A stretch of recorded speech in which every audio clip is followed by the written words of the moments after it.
Hey everybody, welcome to my channel. I am Takia, the owner of Marital Lore, where healthy skin is a lifestyle. And today we're going to jump into 10 steps on how to start your skincare business. All right, let's go. All right, so you're wanting to start a skincare business and you don't know where to start, or you've done some things on your end, but you want to make sure that, everything that you're doing is working towards you actually launching your business. You're in the right place, and we're going to run through these 10 steps. And from there, you should be in pretty good shape as to how are you going to run your business. So, step one, what problem do you want to solve? Who's your target market? So, before even launching a business or starting to formulate products, understand who you are going to market to. Who are you creating products for? Are you creating products for people with sensitive skin or dry skin or oily, acne prone skin? As far as the type of ingredients that you're going to use and the messages that you're going to push, are you going to be a vegan line, or are you going to cater to people who have nut allergies? So you're going to use nut-free ingredients, or you just want to provide a moisturizing product that smells amazing. There are so many brands out there that the fragrance is the focus. Like, you're gonna smell good no matter what. Whether you stay moisturized all day or not, these products are gonna pretty much perform as perfumes. And if that's your angle, then so be it. Just make sure you understand how you're going to create your products and where you're going to market to. Or on the other end of the spectrum, you can be solely essential oils focused. So I don't want to use any fragrances in my products, but I don't want them to be completely fragrance free. So I'm going to use different essential oils to scent my products, as well as leaning on the essential oils to provide additional benefits for said person's skin or for the senses. There are a lot of essential oils out there that helps with mental clarity. There's an essential oils for everything. They are amazing products. So your products can be essential oil focused.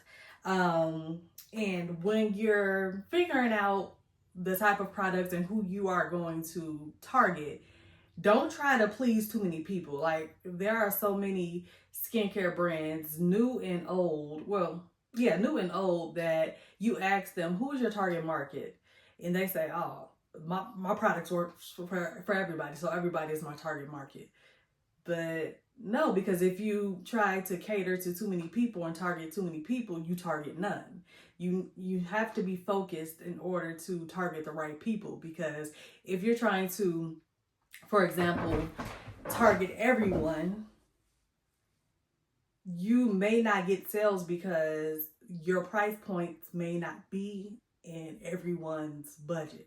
So you may be a mid-range or higher range priced, I don't know if that's the correct way to say it, but higher range price product line, and you're trying to cater to everyone, but people within that demographic only have a budget of $5 for a 16-ounce body butter, if that makes sense. So understand who you are targeting. Also, if you try to cater to too many people, it causes confusion, because you will have people that say, well, I like my products this way, or can you make your products more so like X, Y, and Z brand, or I like my products slightly greasy, yours dry down too fast. And if you're trying to cater to too many people, you're just gonna have a bunch of products with not really a straight focus, like inconsistency. Yes, a bunch of wasted products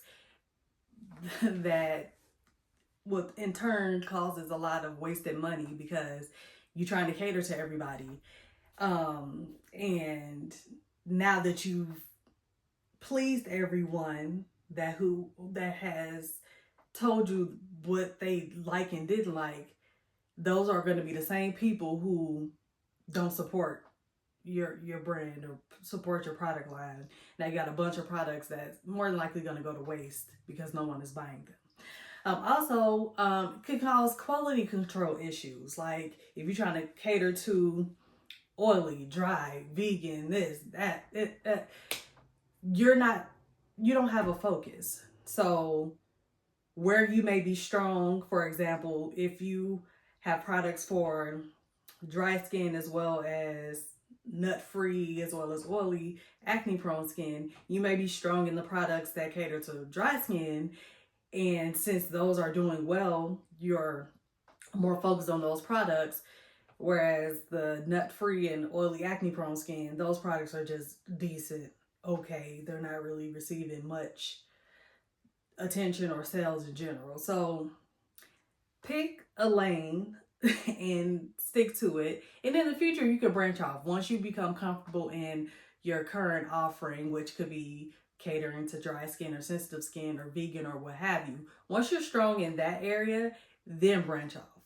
But give yourself time, give yourself grace to build that customer loyalty and collect all of the market research that you need for your product before you try to branch out and do other things. And also it leads to burnout.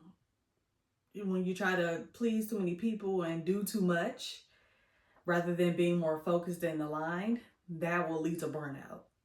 And a great way to avoid that is to plan. And that's why we're going through these 10 steps. Number 2, what's your brand? What is your why? Why are you creating a skincare brand? What's the purpose of your brand? Are you trying to create soothing products for people who suffer from eczema and psoriasis or just skin irritations in general? Are you just trying to create another moisturizing product because you don't have much of that type of product in the area that you live? Is one of your family members suffering from some type of skin irritation, and that was the inspiration for your brand to go ahead and create something for their skin, to soothe whatever they're going through and to clear up any aftermath of said skin irritation that it left behind. Why are you starting? For me, I started making products for my hair, in 2012, starting with products for my hair. Then I transitioned to skin. But when I transitioned to skin, a little after I started making products for my hair, at first it was just to supplement the fact that I didn't have the lotions that I was used to using, which was the Lubriderms, Jergens, or whatever. But when I became pregnant with my daughter, that's what really triggered my why. Because as a first-time mom, or just as a mom in general, you hear so many horror stories about what could go wrong with your pregnancy or what could happen to your baby, especially with, just the different chemicals out there in the products in general. So I was like, okay, I need to make safe and healthy products, because now I know that whatever I apply to my skin and whatever I consume internally affects my baby, and I don't want anything, happening to my baby. So let me create safer, chemical-free products to not only moisturize my skin, but to also protect me and my baby from the harmful chemicals and products that we're used to using. Then on the other hand, I didn't want stretch marks. I know that sounds vain, and I always tell people this may be vain, but that's another reason why I started to create products, because I was like, okay, I don't want stretch marks. I mean, and now that I tell people, once I tell them my backstory, I always tell them results may vary, but that's another reason why I started creating skincare products. And as time goes on, or right before you launch, your why can change. But in the beginning, that was my why. So figure out your why. Why are you creating these skincare products? Number 3, what are you going to sell? Are you going to sell body butters? Are you going to sell scrubs? Are you going to sell body oils? Are you going to sell soaps? Are you going to sell a combination of everything? Are you going to be more cold processed soap versus the melt and pour soap focus? Like, figure out what you're going to sell And a word of advice, don't try to release too many products at once. And I feel like that's where a lot of brands mess up in the beginning, is that they try, similar to trying to please too many people, they try to launch so many products at once to appear as if they have variety, which in a sense they do, but that's also trying to cater to too many people. Like, I gotta have soap, I gotta have body butter, I gotta have scrub, I gotta have this, I have to have that. And I kind of fell into that in the beginning stages before I launched, thinking that I needed every single thing that I like to use. And you have to think from the consumer standpoint. What my consumers, my customers, what do they want? It's beyond me. Because, for example, I don't really like bar soap, but so many customers and consumers ask me, well, customers and consumers the same thing. Anyway, if they ask me, when are you gonna launch a soap? And I see so many skincare brands out there selling bar soap, whether it's cold processed or melt and pour, and I'm always like, I really don't like bar soap, but if that's what the people want, then eventually I'm gonna have to launch it. But in the beginning, don't start with too many products. If you just start with body butters and scrubs, you're still gonna get traction. Don't think you gotta have the whole self-care product bundle to be successful in your skincare business. Because when I first launched, I thought I needed 3 different types of body butters. I launched with 3 different types of body butters, a body oil, and 2 scrubs. Now I only have 1 body butter, 2 scrubs, and a body oil, and other types of body butter. But when I launched with 3 butters, they got traction, thankfully, but that caused burnout on my end, because then I made products I had made to order type of products. So I didn't have any products pre-made or bases that I use. Then when someone ordered, I was able to, whip something together quickly or just go ahead and pull from my inventory. No, I had made to order. So when people were ordering, they were ordering all 3 body butters, but it was like, okay, I need 5 of these type of body butter and 2 of this and 8 of this. And then you get another order and it's just different types of body butter. So for me, when I launched, I really didn't have a system. So that also caused the overwhelm with having 3 different types of butters. All in all, launch with what you are comfortable with. Launch with the product that you have tested, you've received feedback on, you like it, your testers like it, it's proven to be a success. Launch with those products. Don't just try to launch with everything just because you think that's what people want. There are brands that only have 1 product and they do very well. It's one brand that's big on TikTok. All I've seen from that brand is mainly body butters, and they provide you different varieties of body butter, different fragrances, different looks of the body butter. Like, they are very popular, and I think I could be mistaken because I haven't done a deep dive into this brand, but they just sell body butters and they are very successful. So don't think you need 10 different products to launch your business in order to be successful. All right, step number 4, formulations. Do not fall into the cycle of just mixing some of this and some of that and thinking that you're going to remember what ingredients that you used and the amount of ingredients that you used and your process of blending, mixing, or whatever. Make sure you have formulations, because formulations equal consistency. And when you create your formulations, work in percentages, because when you work in percentages, that allows you to make bigger batches. So if you don't know this already, when you are creating your formulation, make sure all of the ingredients add up to 100%. Then from there, convert your formulations from percentages to either ounces or grams. I work in grams. I feel like grams are easier to calculate and the most consistent, honestly. But yeah, make sure you are working in formulations. Versus I use an ounce of coconut oil and a scoop of arrowroot powder and 2 whole cups of shea butter and a teaspoon of this, and because that's not going to equal a formulation that equals 100%. And if you start selling products that way, your customers, especially if they like what you created, which is kudos to you, you created a great product. But if you don't have any formulations, you're not going to be able to go back and make that same product. And even if you did remember that recipe that you created, what if someone orders 10 of those butters? How are you going to scale that?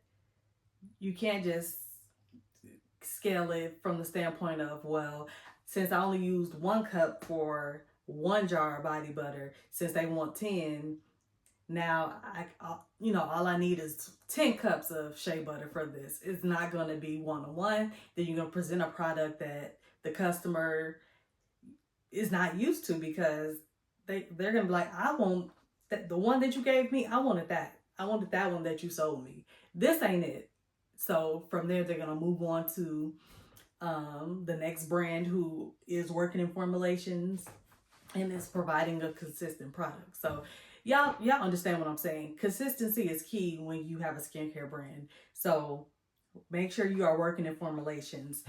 And also, when you're choosing your ingredients, back to what you're going to sell and how you're going to sell it, make sure you research and really understand the benefits of each ingredient, and if that aligns to why you are creating your products in your skincare brand. Also, beware of usage rates, because some ingredients you can't use above a certain usage rate.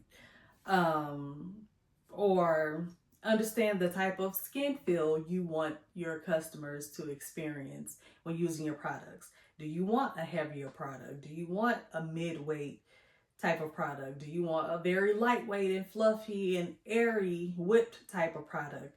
And when your customer applies it to their skin, do you want it to quickly absorb? Do you want it to sit on the skin for a while? Do you want it to never soak into the customer's skin? So just make sure you understand the skin feel and what each ingredient does. And further along those lines, when you're using different butters and oils, understand the type of butter and oils that they are, because all of them are not created equal. You have some butters and oils that's considered heavy or slow absorbing, like your avocado oil, or you have butters that are butters and oils that's considered fast absorbing, like a sunflower oil or a mango butter that's fast absorbing, or you may have average absorbing oil such as a jojoba oil. So just make sure you understand all of those factors when creating your product in your formulations. And back along the lines of usage rates, you can find the usage rate of an ingredient by going to the supplier's website. So whoever you bought your product ingredients from, whether it's a bulk apothecary or it's a few more out there, bulk apothecary, if it's from a local vendor in your city, if it's from a wholesale supplies plus, you should be able to find those usage rates, so you can use your ingredients correctly. Also, a lot of us don't think of this, especially when we're just launching our business, understanding which ingredients don't blend well together. So there are some ingredients that you can't mix them together. If you're taking it a step further and making lotions and creams, you know that you need emulsifiers, and there are some emulsifiers that don't blend well with certain ingredients. And when creating formulations, if you really understand how to create a formulation, there are batch calculators out there. There are formulation calculators out there. Like I mentioned, Wholesale Supplies Plus, you could go on that website and use their formulation calculator. There are different YouTube videos that teaches you how to create a formulation. I can create a video for you to show you how to create a formulation. So there are a lot of resources out there. Now we got ChatGPT. I'm sure they can help you learn how to create a formulation and how to translate your percentages to grams to however much of each ingredient you need to make said product. So yeah. And if you're just completely intimidated by formulations and you just want to launch a product, you don't want to go through all of the testing, even though every product should be tested. But if you don't want to go through extensive trials and errors, because in the skincare business, there's a lot of trial and error. The first product is not going to be the best or your favorite, but all that matters is that you got out there and you tried, and now you're trying to make it how you want it and need it to sell it. But you can buy recipes if you don't want to get into all that formulating and all of that. You can buy recipes, or not recipes, formulations. You can buy formulations, and I would say buy them from a reputable cosmetic chemist. There are cosmetic chemist groups on Facebook that you can join, and you can buy some of their recipes. There are some on YouTube. There are some, if you just look up on Google, you can find their formulations. But again, make sure they are reputable. Or you can buy a base. So back to Wholesale Supplies Plus. Y'all need to sponsor me at this point. But back to Wholesale Supplies Plus, they have bases. Bulk Apothecary has bases. They have body butter bases, body wash bases, body oil bases, lip balm kits, scrub kits. So yeah, there are options.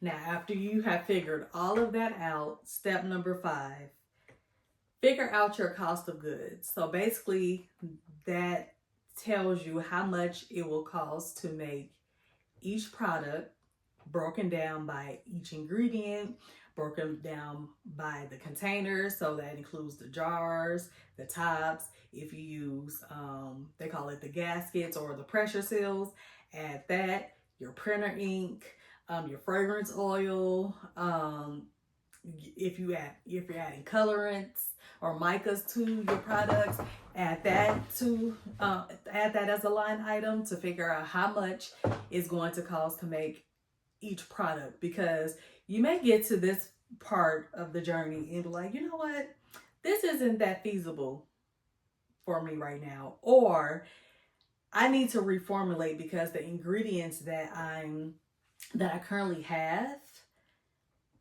are expensive ingredients and will be expensive for me to maintain this said product and quality and consistency in the long term. So based on what I'm seeing for the cost of goods, maybe I need to reformulate. Maybe I need to swap out one of these more expensive oils for an equivalent cheaper oil, or maybe I need to decrease the percentage of said butter or oil or ingredient that I'm using currently so I can make my cost of goods go down, so it can be cheaper for me to formulate and easier for me to maintain in the long run.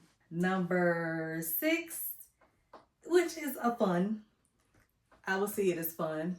What are your brand colors? So after you've done all of that, what do I want my brand to convey? Am I more fun and flirty and colorful? So my theme is tie-dye or really bright colors or pastel colors, or am I candy themed? So my label backgrounds are gonna have marshmallows and cherries and Skittles in the back. Like, what is your brand's aesthetic? What is the brand? What are the brand colors? The packaging. So how do I want my body butters to look when they are on a shelf or when they make it to my customer? What do I want my customer to see? Am I a more modern or minimalist type of brand, or am I trying to have a luxury aesthetic?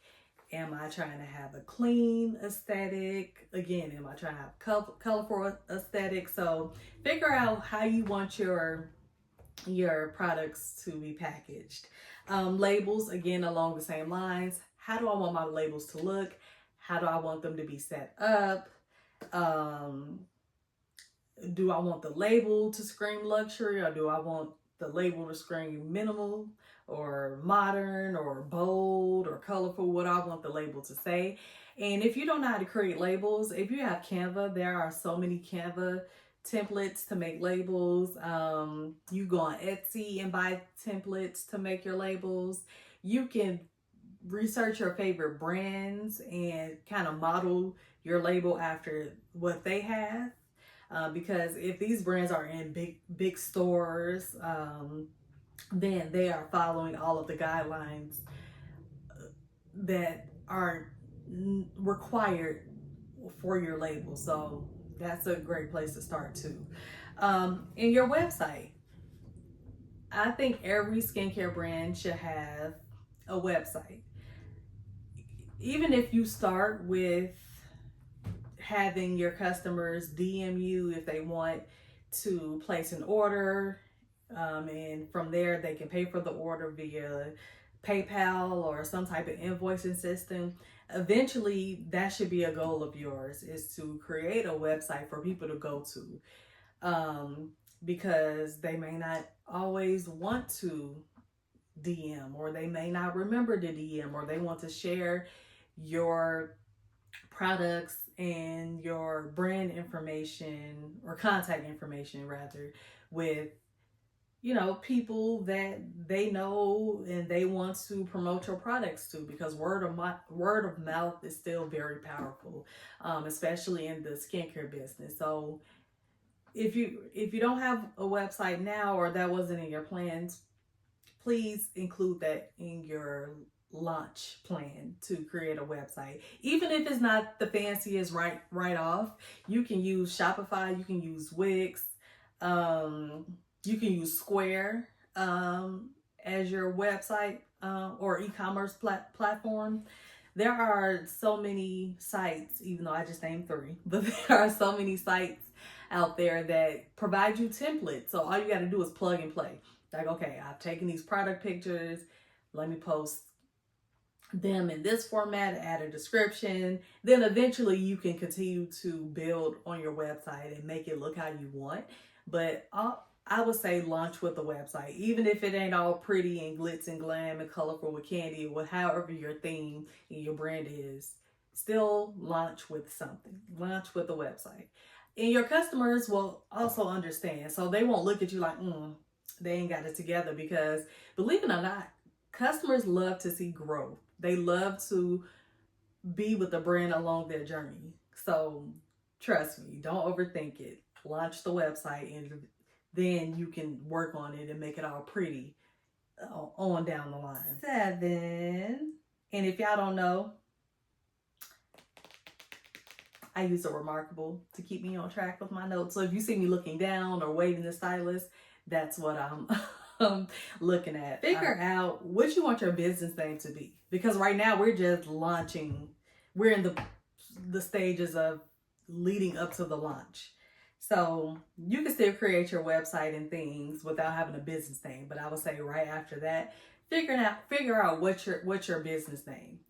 Are you going to make it unique to you? Are you going to pull from some type of inspiration? Like, I love nature. I love outdoors. So I'm gonna name my brand Sun Boogie or Sun Soak. Like I'm gonna align it with the sun because I love being in the sun. I love being outside in nature. I love being at the beach. So I'm gonna name my brand Beach Girl or something like that. Like, so figure out what inspires you, and if it's unique to you, maybe it can be a childhood nickname that your family and friends called you, or it could be derived from your actual name. Like Marital Laura comes from my middle name. Merritt is my middle name and my daughter's middle name. So that's where I pulled my inspiration from. But there's so much inspiration out there.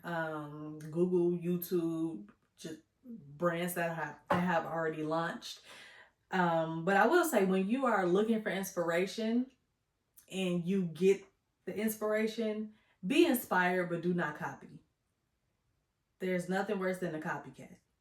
Do not copy anyone's brand, their mottos, how they describe their products, you know, not so much the type of products, because when you're in the skincare business and world, especially if you're starting with natural type of products like body butters, oils, and scrubs, we're gonna all be out there with the same type of products. That's inevitable. But don't steal like their packaging or how their labels look or their aesthetic, or be unique. Make your brand, make your skincare line unique to you and the type of customer that you want to target.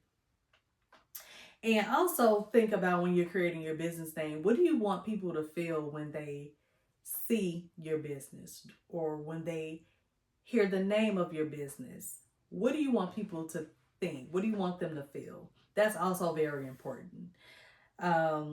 With creating my business name and my business aesthetic, I lean more towards luxury, and I hope my aesthetic gives this vibe and feeling and comfort that my brand is everyday luxury.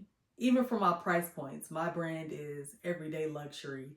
You should always prioritize, your wellness and self-care. Don't only wait to special occasions or certain seasons and holidays to really care about your skin, to really love on and nourish your skin and love on and nourish your body from the inside out. This should be in your day-to-day. This should be an everyday thing. So that is the goal of my brand, and its aesthetic and the colors and the packaging or what have you. So yeah, just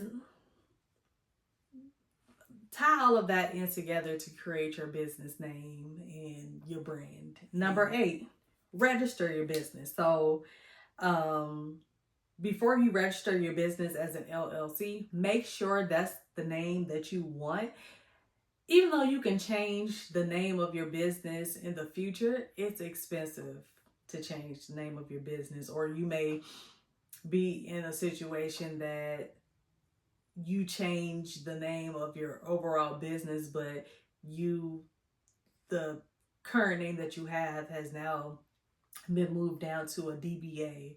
So doing business as Beach Girl or whatever.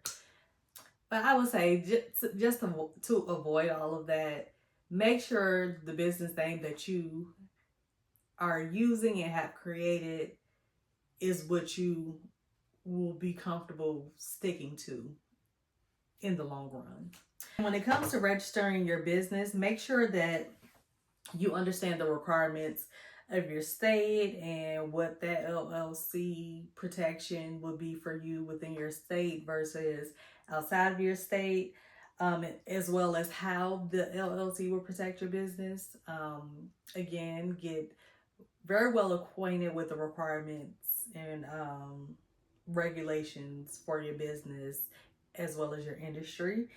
And then along the lines of your industry, which will probably be skincare, personal care, and I learned this after I launched my business, and I was very surprised, but I understand why you can't do this at the same time. But you can't claim that your product have healing properties or healing abilities, because your products are not medicine. Even though some people promote their products like food and medicine for the body or whatever, or for your skin rather, we can't really claim that our products are like medicine. But you can make the claims that, for example, you can't say that my products will cure you from eczema and you will never get eczema again when using my products, or you'll never have to experience eczema again with my products. That's a medical claim.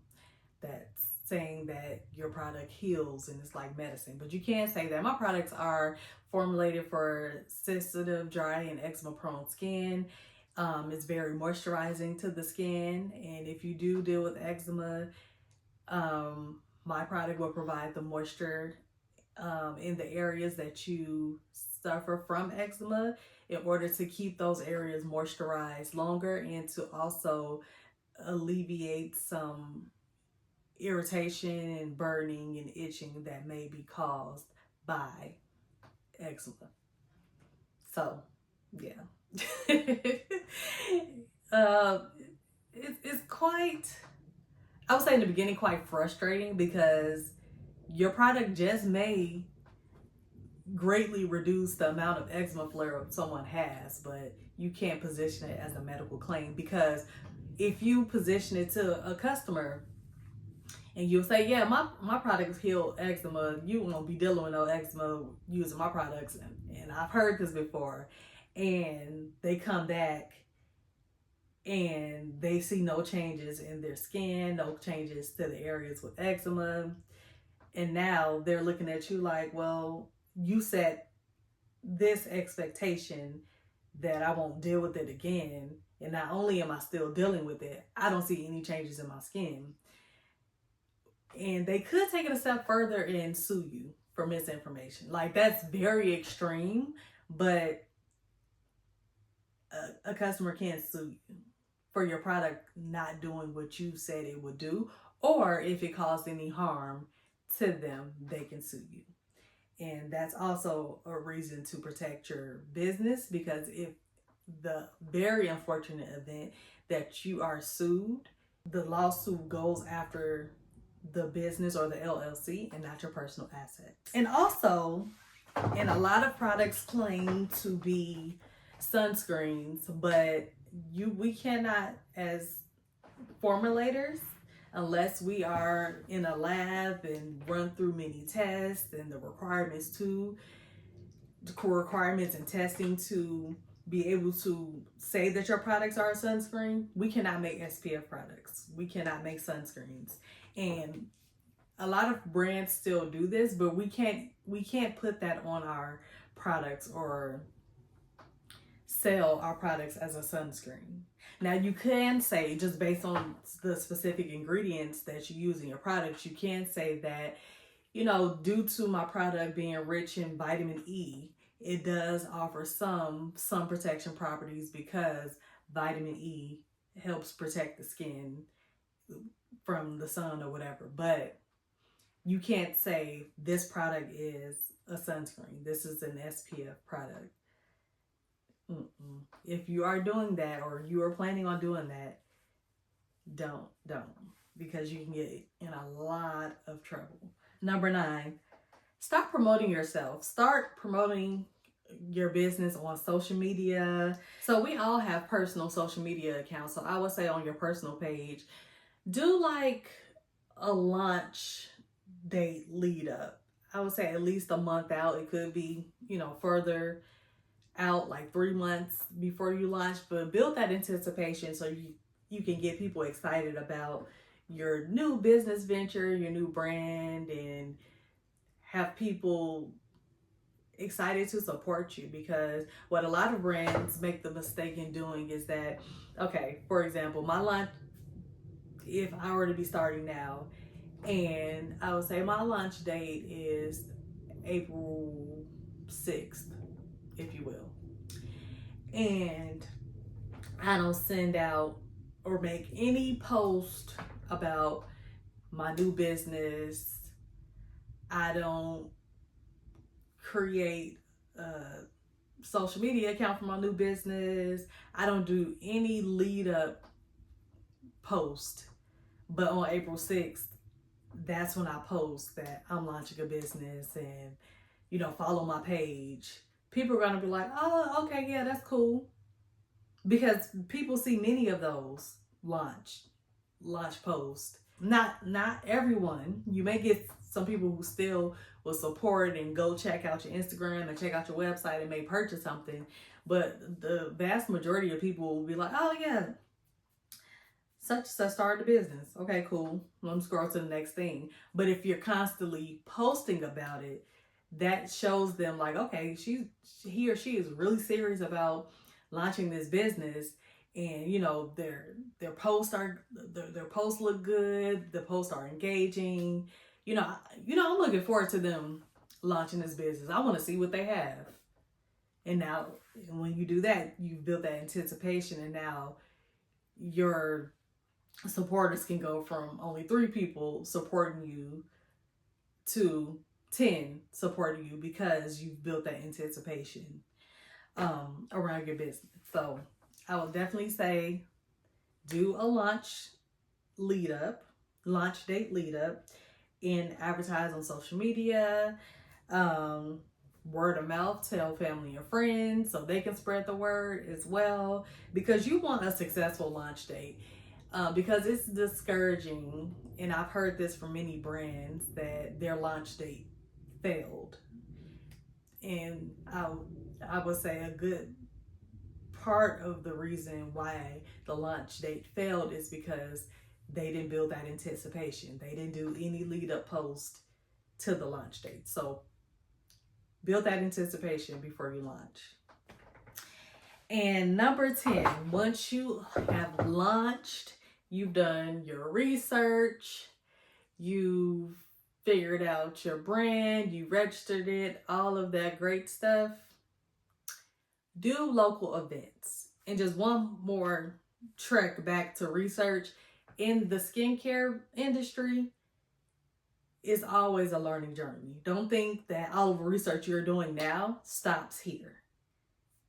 It's always a learning journey. Always stay on top of any policy and regulation updates, any skincare ingredient updates. Just stay on top of it all. And it's not that hard. Like I said, you could join Facebook groups, you could join newsletters, you can join what they call guilds that keep you abreast of all of the changes within the industry, the updates, the trends. It's always a learning journey, but it's a fun learning journey. So I hope this information given today wasn't intimidating, but it's a fun journey. Once you officially launch your business, it's a fun journey. But step number 10, local events. Get outside. Go outside. So many of y'all are scared to go outside. They scared to come outside. But for real, go outside. Go to these local events. You're gonna gain so much traction and a larger following faster if you attend local events versus if you try to do all of your marketing online via social media. Social media is so big, and you got to deal with the algorithms, and I don't know why I just dazed out, but social media gets on my nerves, to be honest. I love doing events. This is a way for your new customers, returning customers, but the community that you're trying to build, this is a great way for them to get to know you as a person, to hear your story and your background in person, to put a name to a face and a face to a brand. A lot of customers love to be able to say, oh, I know Takia, the owner of Marital Lore. That is so valuable that's way more valuable than we give it credit to be, for customers to really feel like they have a connection to you and your brand. This is also a great way for people to see the product, because there are so many scams out there today, social media or whatever. So people love to be able to touch and feel and experience human interactions while also testing out your products. So samples, you're getting firsthand feedback from a customer. Hey, would you like to try a sample of my body butter or my scrub or whatever? And they're trying it, and there you will see their reactions, and they will also provide you feedback like, oh my gosh, I love this butter, it's so smooth and silky on my skin, I love it, I love it, I love it. And a lot of times that's followed up with, how much is it? Are you doing any bundles? Can I get this fragrance, and can I mix and match? So that is the quickest way to build your customer base, is doing local events. Also, local events bring bigger crowds. Yeah, social media is big, but it's hard to get that engagement and to work and understand the algorithm versus you going to an event, and just based on how your table is set up and how your products look on the table, that can get people to stop at the table like, hey, let me check this person out. Let me see what they have. I'm in the market for some skincare products. Let me, try what they have. And, if their price point is within, my budget, because we can't target everybody. So your price point may work for some, it may not work for others. If someone doesn't want to support you because of your price, then that's not your target customer. They're not a part of your target audience. So go get outside that. And also, because I get excited about talking about events, also with events, this is a great way to build your email list, because repeat customers maintains a business.